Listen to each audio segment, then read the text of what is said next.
Continuity और signum function क्या होगा वो देखो, इसमें बहुत लग रहा है यार। देखो किसी भी सिग्नम फंक्शन कहाँ डिसकंटिन्यूअस होता है, जहां पे अंदर वाली क्वांटिटी डिसकंटिन्यूअस होती है। जहां पे अंदर वाली क्वांटिटी डिसकंटिन्यूअस होगी वहां पर सिग्नम फंक्शन डिसकंटिन्यूअस होगा। तो सिग्नम जीएक्स कहाँ डिसकंटिन्यूअस होगा, जहां पे अंदर वाला जीएक्स डिसकंटिन्यूअस होगा, मतलब जहां पे जीएक्स जीरो होगा, सिंपल से कर लो। डिसकंटिन्यूअस होगा जहां पे जीएक्स आपका जीरो होगा। तो जीएक्स को आप जीरो के बराबर पुट करके सिग्नम की डिसकंटिन्यूटी पॉइंट निकाल सकते हो। अब कोई दिक्कत नहीं है। इसकी डिसकंटिन्यूटी क्या होगी, जल्दी बोलो, फटाफट बोलो। Signum x cube minus x की डिसकंटिन्यूटी पॉइंट। सिग्नम कहाँ डिसकंटिन्यूअस है, जहां पे अंदर वाली क्वांटिटी डिसकंटिन्यूअस है। कहाँ डिसकंटिन्यूअस है signum x cube minus x?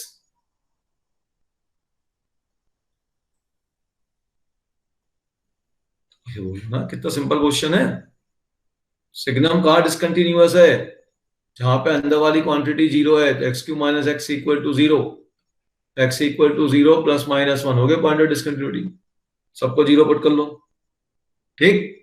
अब ये मैं आपके लिए छोड़ दे रहा हूं, उसमें ज्यादा दिमाग खर्च नहीं करना, ठीक है ना। चलिए ये निकालिए। fx equal to mod 2 signum 2x plus 2 has jump discontinuity, removal discontinuity, infinite discontinuity, no discontinuity at x equal to 0। तो पॉइंट ऑफ डिसकंटिन्यूटी समझ में आ रहा, सिग्नम 2x है तो x equal to 0 point of discontinuity है। वो पूछ रहा उस पे है क्या भाई, किस टाइप की डिसकंटिन्यूटी है, ये पूछा जा रहा है कि किस प्रकार की डिसकंटिन्यूटी है।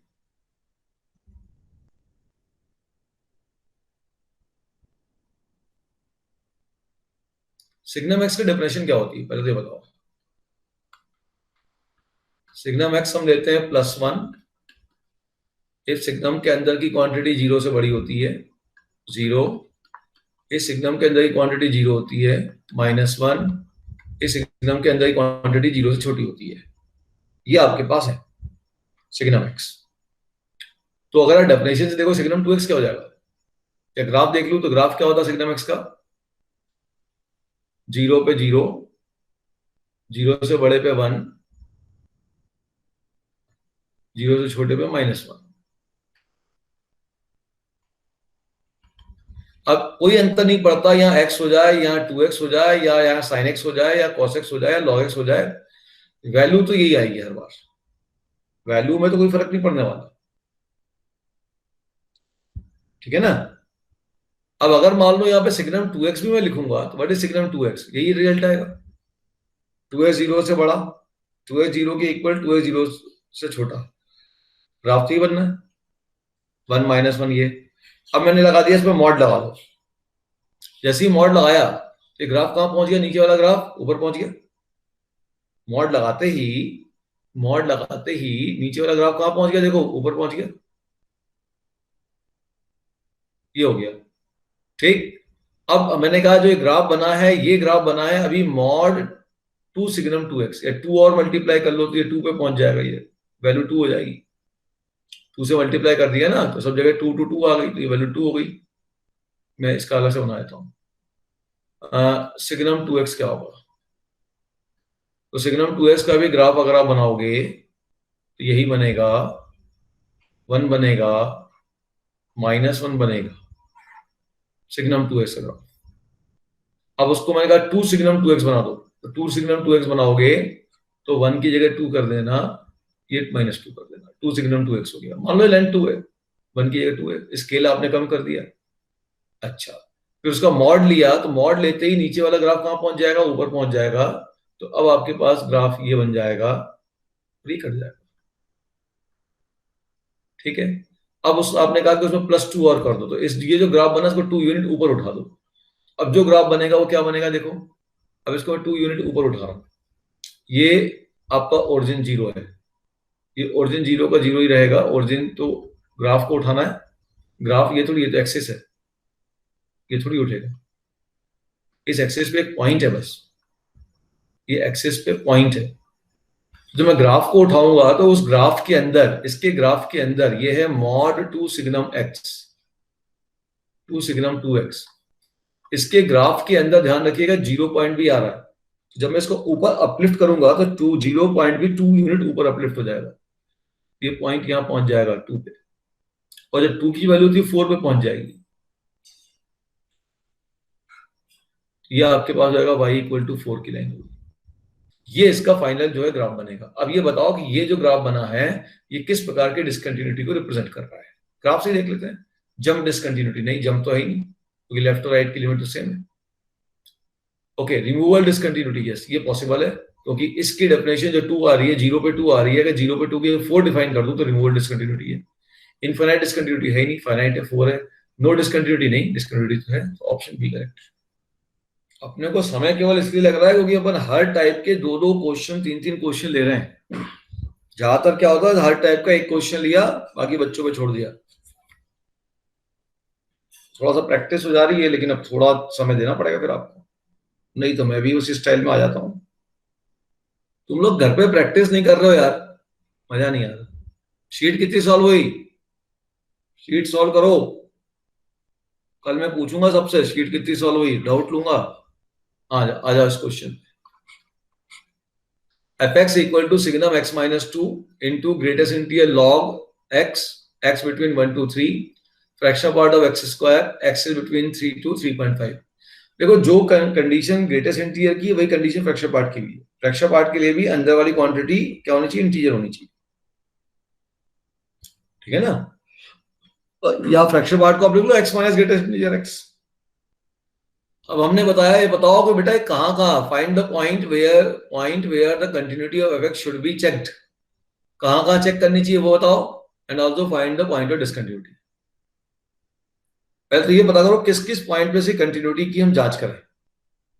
तो कंटिन्यूटी कहाँ जांचोगे, जहां पे फंक्शन की डेफिनेशन चेंज होती है, जहां पे सिग्नम फंक्शन के अंदर की क्वांटिटी 0 होती है, ये बता ही दिया, जहां पे ग्रेटेस्ट इंटीजर के अंदर की क्वांटिटी इंटीजर होती है, और जहां पे फ्रैक्शन पार्ट के अंदर की क्वांटिटी भी इंटीजर होती है, और वो इन रेंज के बीच में भी आए। बताओ, निकालो पॉइंट।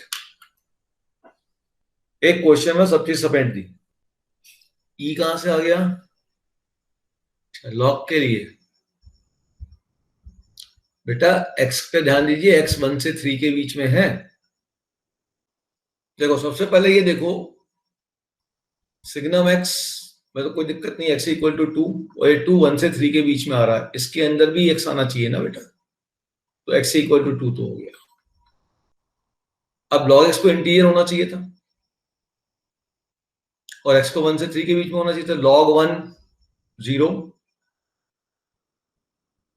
log x इंटीजर होना चाहिए था ना, log x to the base ही इंटीजर, तो इंटीजर क्या हो सकता था, 0 1 2 सो ऑन। तो x की वैल्यू क्या हो जाएगी, e की पावर 0, e की पावर 1, e की पावर 2 एंड सो ऑन। इसमें से कौन कौन सी वैल्यू 1 से 3 के बीच में आती है बताओ भाई। e की पावर 0 1 आती है, e की पावर 1 2.71 आती है। तो अब मैं यहाँ नीचे पॉइंट लिख रहा हूँ, तो पॉइंट एक तो हो गया x इज इक्वल टू 2, ये इतनी दूर क्या है, x इक्वल टू 2, अगला हो गया e की पावर 0 मीन्स 1, अगला हो गया e स्क्वायर इस रेंज से बाहर चला गया, लॉग के लिए केवल ये रेंज है, ये रेंज नहीं है, ठीक। अच्छा ये हो गया। अब ग्रेटेस्ट इंटीजर एक्स स्क्वायर, तो जहां एक्स स्क्वायर इंटीजर होगा, एक्स स्क्वायर इंटीजर हो, तो अगर एक्स स्क्वायर इंटीजर है तो एक्स की वैल्यू क्या होगी, एक्स की value under root of i. अब आप देख लो कि under root of i, x की वैल्यू 3 से बड़ी है, ठीक है ना। तो बताओ रूट आई मतलब यहां हो गया root 3 root 9 root 10 root 11 root 12 root 13 root 14, ये वैल्यू आ गई। रूट 9 तो 3 देगा 3, लेकिन इसमें इंक्लूडेड नहीं है, तो ये तो नहीं लेना, हटा दो। रूट 10 ऑब्वियसली रूट 10 इसके बीच में आएगा। रूट 11 रूट 12 चेक करो कौन कौन से आ रहा है इसके बीच में।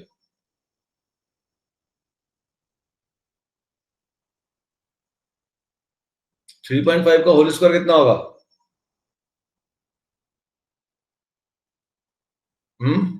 12.25 ना। 3.5 का होल स्क्वायर निकाल लो, इसके एक नेक्स्ट से मल्टीप्लाई कर दो 12.25, तो 12.25 तक क्या आएंगे, तो यहाँ पे अगला हो गया √10, √11, √12, √13 नहीं आना, 12.25 से बाहर चला गया। तो इसका स्क्वायर ले लिया ना, उसके तक रेंज करा दिया। चलिए इतने हो गए पॉइंट्स। और कोई पॉइंट, और कोई पॉइंट जहां पे डिस्कंटिन्यूटी चेक करनी चाहिए? 3 लेना है।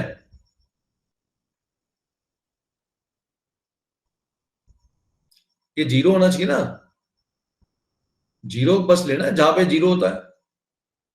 और कोई पॉइंट ऑफ डिस्कंटिन्यूटी लेनी क्या? पीडीसी अभी चेक करना बेटा, अभी ये नहीं लिया, अभी अभी हमने पॉइंट लिया खाली, अभी हमने ये नहीं बोला डिस्कंटिन्यूटी है कि कंटिन्यूटी है, उसको चेक करना पड़ेगा।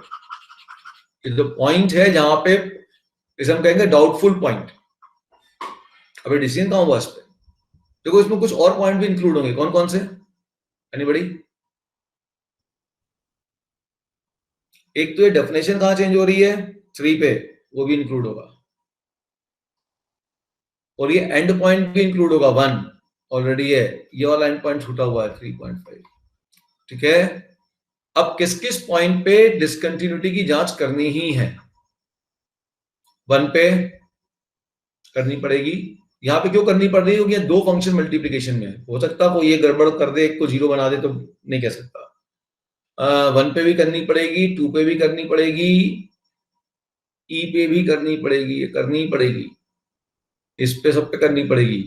√10 पे, √10 पे करने की जरूरत नहीं है, क्योंकि यहाँ पे फ्रैक्शनल पार्ट तो 100% ये फंक्शन आपका डिसकंटिन्यूअस है, तो इस ये तो डिसकंटिन्यूअस है, इसमें कुछ नहीं करना, ये डिसकंटिन्यूअस है, ये पॉइंट ऑफ डिसकंटिन्यूटी हो गया, ये भी डिसकंटिन्यूटी पॉइंट हो गया, ये भी डिसकंटिन्यूटी पॉइंट हो गया। ठीक है, अच्छा ई पे करनी है, बस ये 0 ना बना है। अब फटाफट चेक कर लेते हैं, हटाओ 1 पे देखते हैं। 1 पे वैल्यू निकाल लो, log 1 0, ग्रेटेस्ट इंटीजर 0 0 0 हो गया। अब ऐसे चेक कर लो आप, फटाफट कर लोगे। जैसे एट x इक्वल टू 1 करना है, एक आध बता देता हूँ फटाफट, 2 मिनट में खत्म हो जाएगा। 1 पे x इक्वल टू 1 पे वैल्यू निकाल लो, तो वैल्यू तो 0 हो गई, log 1 होता है 0। 1 प्लस एच, 1 प्लस एच जैसे ही आप पुट करोगे, ये तो माइनस नेगेटिव वैल्यू देगी, सिग्नम के अंदर की वैल्यू नेगेटिव, तो इसकी वैल्यू -1 हो गई, तो राइट हैंड लिमिट हो जाएगी -1 इंटू 1 प्लस एच पे, 1 प्लस एच, 1 से बड़े पे वैल्यू क्या जाएगी लॉग की? लॉग का ग्राफ देखो, ये लॉग का ग्राफ 1 प्लस एच पे वैल्यू आपके पास 0 से 1 के बीच में होगी, ग्रेटेस्ट इंटीजर 0, तो ये भी 0 कंटिन्यूअस हो गया। 1 पे माय डियर कंटिन्यूअस हो गया। दिख रहा, समझ में आ रहा मैंने क्या किया है? फिर अगला पॉइंट कौन सा है तुम्हारा? 2 पे चेक कर लो। 2 पे डेफिनेशन यही यूज होगी, क्योंकि इसके बीच का पॉइंट है। 2 वैल्यू निकाल लो, 2 पे तो 0 हो गया, वैल्यू 0 हो गई। चलिए 2 के राइट में गया तो 1 बन गई, 2 से जैसी राइट में जाऊंगा पॉजिटिव बन जाएगा, पॉजिटिव वैल्यू 1 होती है सिग्नम की। और 2 के जैसी राइट पे गया तो log 2 to the base e, ये e तक ये वैल्यू 1 देगी, और 2 इसके यहाँ पे आ रहा है, तो 2 पे वैल्यू फिर 0 से 1 के बीच में गई तो 0 बन गई, फिर राइट हैंड लिमिट 0 हो गया। ठीक है, लेफ्ट भी आपका 0 हो जाएगा, तो 0 हो गया, इसका मतलब फंक्शन डिसकंटिन्यूअस। वैसे ई पे निकाल लो, ऐसे चेक करते रहो बैठ के, समझ गए? ठीक, चलो अभी मैं और ले रहा हूँ 5-1 मिनट 10 मिनट, इसको खत्म करूं, ये शीट आज जितनी मैक्सिमम खत्म हो जाए सही है। सर उसके बाद मुझे डाउट्स पूछने रहेंगे। कोई डाउट नहीं लूंगा, टाइम हो गया, कल निपटेंगे। सर चुप सर रहो, प्लीज। नहीं, कंटिन्यूटी ऑफ कंपोजिट फंक्शन देखो, कल की क्लास में देखेंगे। कंपोजिट फंक्शन की कंटिन्यूटी देखो क्या होता है। जैसे एफ ऑफ जी एक्स कोई फंक्शन है, या जी ऑफ एफ एक्स फंक्शन है, तो क्या ध्यान रखना है उसको समझिए। पहले पहले कंटिन्यूअस कब होता है वो समझिए, फिर क्या करना है डिसकंटिन्यूटी के लिए वो समझिएगा। जी ऑफ एफ एक्स कब कंटिन्यूअस होगा, बताया था मैंने। ठीक है, जिस पॉइंट पर एफ एक्स कंटिन्यूअस है, एफ एक्स कंटिन्यूअस होगा, इसकी जो वैल्यू मिलेगी उस वैल्यू पर जी एक्स कंटिन्यूअस होगा। सिंपल सी बात है। मान लो एक्स इक्वल टू ए पर एफ एक्स कंटिन्यूअस है, एक्स इक्वल टू ए पर एफ एक्स कंटिन्यूअस है, इसका मतलब एक्स इक्वल टू ए पर एफ की left hand right hand value सब मिल रही है, और एफ पे ए पर F of A plus H, F of A minus और वैल्यू एफ ऑफ ए सब इक्वल है। तो ये जो एफ ऑफ ए की वैल्यू बनेगी अंदर, अंदर क्या बनेगी, एफ ऑफ ए बन जाएगी एक्स इक्वल टू ए पे। इस एफ ऑफ ए की जो वैल्यू होगी उस पे जी को कंटिन्यूअस होना पड़ेगा, तब g of f x continuous होगा। F x is continuous at x equal to a and g x is continuous at x equal to f of a. समझ रहे हैं भाई, ए पर अगर फंक्शन एफ एक्स कंटिन्यूअस है तो ये अपनी एक वैल्यू देगा ना, कंटिन्यूअस है तो left right equal to value, तो वैल्यू किसकी मिल जाएगी, एफ ऑफ ए। ये जो एफ ऑफ ए मिलेगी उस पर जी कंटिन्यूअस होना चाहिए। समझ गए बात। अब करना क्या, वो ध्यान से सुनना डिसकंटिन्यूटी के लिए, सुनो बहुत ध्यान से। मान लो जी ऑफ एफ एक्स की डिसकंटिन्यूटी के बारे में पता करना है, ठीक। तो जिस पॉइंट पर, सुनो, जिस पॉइंट पर अंदर वाला फंक्शन डिसकंटिन्यूअस है, point of discontinuity of f x, जिस पॉइंट पर अंदर वाला फंक्शन डिसकंटिन्यूअस है वो point g of f x का पॉइंट ऑफ डिसकंटिन्यूटी होगी। g of fx is discontinuous at x equal to b। ये b क्या है, b is the point of discontinuity of fx। जिस x की वैल्यू के लिए अंदर वाला फंक्शन डिसकंटिन्यूअस है उस x की वैल्यू के लिए ये पूरा फंक्शन डिसकंटिन्यूअस होगा, पहली बात। दूसरी बात,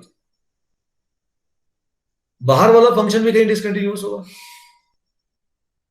अंदर वाला फंक्शन को बाहर वाले फंक्शन के डिसकंटिन्यूटी, पॉइंट ऑफ डिसकंटिन्यूटी के इक्वल रखेंगे। एफ एक्स को, अंदर वाले फंक्शन को बाहर वाले फंक्शन की पॉइंट ऑफ डिसकंटिन्यूटी के इक्वल रखेंगे। इसको सॉल्व करेंगे, इसको सॉल्व करके एक्स की वैल्यू निकालेंगे। ये जो एक्स की वैल्यू आएंगी इस पे जी ऑफ एफ एक्स डिसकंटिन्यूअस होगा। करना क्या, वो बाद वाला अच्छे से समझ लीजिए। कंटिन्यूटी कोई नहीं पूछता, पॉइंट ऑफ डिसकंटिन्यूटी पूछते हैं ज्यादातर ऑब्जेक्टिव में। तो g of f x function of function के लिए पहली बात, अंदर वाला फंक्शन जिस पॉइंट पे डिसकंटिन्यूअस है वो पूरे फंक्शन ऑफ फंक्शन का डिसकंटिन्यूटी पॉइंट होगा, कंपोजिट फंक्शन का डिसकंटिन्यूटी पॉइंट होगा। दूसरी बात, अंदर वाले फंक्शन को बाहर वाले फंक्शन के, अंदर वाले फंक्शन को बाहर वाले फंक्शन के डिसकंटिन्यूटी पॉइंट के इक्वल रखिए, करिए सॉल्व, यहां से x निकालिए। ये जो x निकलेगा, ठीक है ना, this is the point of discontinuity of composite function. Clear हो गई बात, पॉइंट समझ में आ गया। चलिए अब आ जाइए क्वेश्चनों के ऊपर। मैंने जो बोला उसे बात समझ में आ गई। आपने क्वेश्चन दिया f x equal to x plus one upon x minus one. फिर से रिपीट कर रहा हूं, अंदर वाला फंक्शन का जो पॉइंट ऑफ डिसकंटिन्यूटी होगा वो कंपोजिट का पॉइंट ऑफ डिसकंटिन्यूटी होगा। अंदर वाले फंक्शन को बाहर वाले फंक्शन के डिसकंटिन्यूटी पॉइंट के इक्वल लिखिए। इस फंक्शन को, इस डिसकंटिन्यूटी, मान लो इसकी डिसकंटिन्यूटी पॉइंट 1 है तो एफ एक्स इक्वल टू 1 लिखिए। एफ एक्स इक्वल टू 1 को सॉल्व करके एक्स निकालिए। ये जो एक्स मिलेगा वो जी ऑफ एफ एक्स का डिसकंटिन्यूटी पॉइंट होगा। बिल्कुल क्लियर दिमाग में है, ठीक। चलिए अब आते हैं अपन, एफ एक्स है x plus one upon x minus one और जी एक्स है 1 upon x minus two. Then discuss the continuity of f x, g x and f of g x.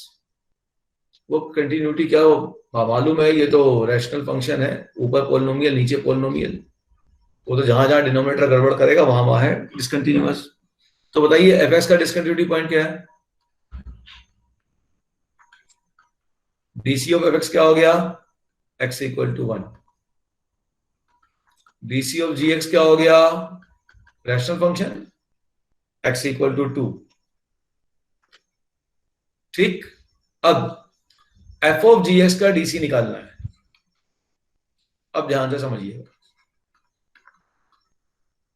इसका डिसकंटिन्यूटी पॉइंट निकालना है। पहला case है, इसमें पहला पॉइंट क्या ध्यान रखना है, पहला पॉइंट ये ध्यान रखना है कि भाई अंदर वाला फंक्शन का पॉइंट ऑफ डिसकंटिन्यूटी क्या है, जी एक्स का पॉइंट ऑफ डिसकंटिन्यूटी क्या है। So point of discontinuity of g x क्या है, x equal to 2 is point of discontinuity PDC of f of gx। तो एक मुझे पॉइंट ऑफ डिसकंटिन्यूटी मिल गई। f of gx is discontinuous at x equal to 2। मेरी बात समझ में आ गई?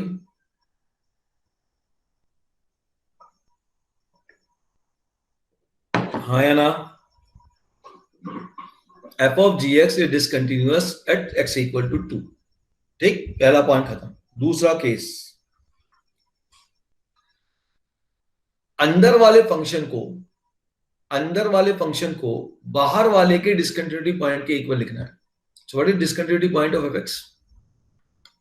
PDC of fx is क्या है, बाहर वाले का पॉइंट ऑफ डिसकंटिन्यूटी क्या है, x equal to 1। Now put क्या, put gx equal to PDC of fx।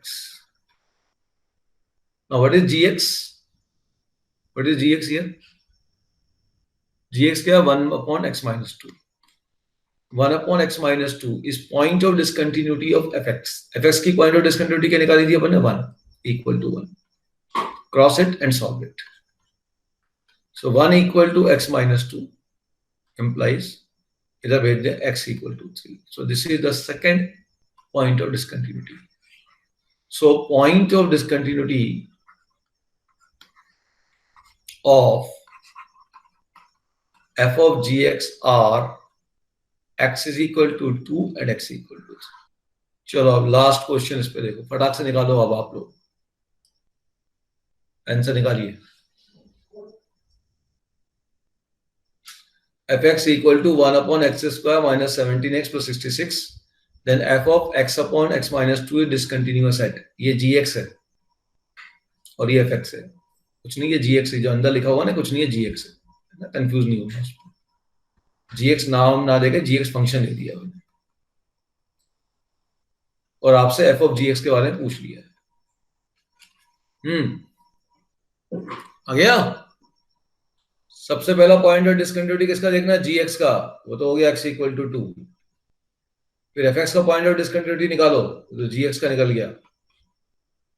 fx का निकालो, PDC पॉइंट ऑफ डिसकंटिन्यूटी क्या है, डिनोमिनेटर को 0 पुट करो, क्या आई भैया वैल्यू,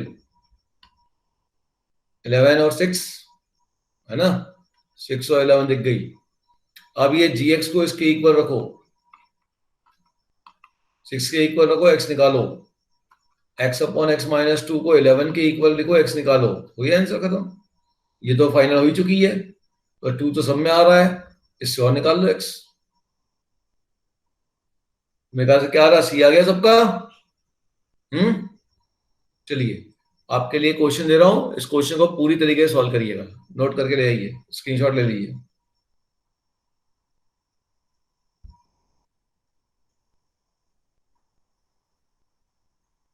कल मुझे डीपीपी जो है ना, डीपीपी 1 to 4 सॉल्व चाहिए।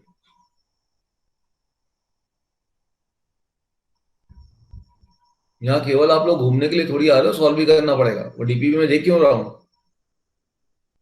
भाई, आप सीरियसली अगर वर्कआउट करना चाहते हैं तो मैं डीपीपी बना के दूं, नहीं तो क्या को दूं भाई। डीपीपी सॉल्व करनी है, डीपीपी के बाद आपके पास जो बुक मैंने भेजी हुई है, बुक भेज दी है ना मैंने, क्यों? बुक, पूरी बुक भेज दी तुम लोग को, नहीं है तो अच्छी बात है, नहीं है तो पूरी बुक तुम्हारे पास है, उसके बाद उसके क्वेश्चन लगाने, ये दो चीज ही कर लो यार। 600 पेज से क्या करना तेरे को, पेज थोड़ी गिनना है, क्वेश्चन सॉल्व करना है। 600 पेज में मुश्किल से 100 पेज क्वेश्चन के होंगे, 100 से 150 पेज, बाकी 400 450 पेज तो कहानी और सॉल्यूशन के हैं, 150 पेज सॉल्व करना है यार, पता। 365 दिन 24 घंटे 150 पेज सॉल्व नहीं होंगे क्या? आराम से होंगे। तो पहले डीपीपी कर लो तो आधे क्वेश्चन तो इसी में कवर हो जाएंगे, फिर उसके बाद किताब उठा के सॉल्व करो। तो कल मुझे 1 to 4 डीपीपी सॉल्व चाहिए, आपकी कॉपी में सॉल्व चाहिए, वो उसका स्क्रीनशॉट मुझे बना के आपको भेज देना है। You have to solve it in class, ठीक है। चलो इसको नोट कर लो अच्छे से। आपके पास 3 बार फंक्शन लगा है F of x, pointer discontinuity बोला है, बिना इस फंक्शन को कैलकुलेट करे भी पॉइंटर डिस्कंटिन्यूटी निकाल सकते हो।